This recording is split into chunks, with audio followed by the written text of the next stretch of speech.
Hello guys, I'm gonna be showing you guys how to tell if your purge valve is no good. Well, the symptoms are, for example, if you're filling up your car with gas and then after filling it up you cannot start your car. One of the symptoms is that you can't start it.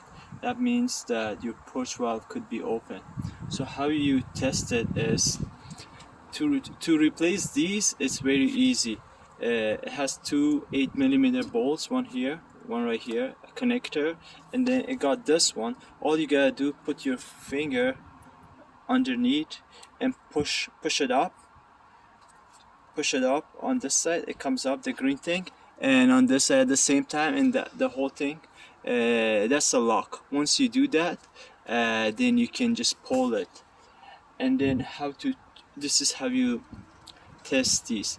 You supposed to be close, so what you do is you blow, doesn't matter which one, so you blow on this one, and if air can pass through here, that means it's open, which is not good. But a good one should be close, so it doesn't matter if you blow here or here, so it has to be close. If it's close, it's good, but if it's open, then that means your purge valve is no good, needs to be replaced.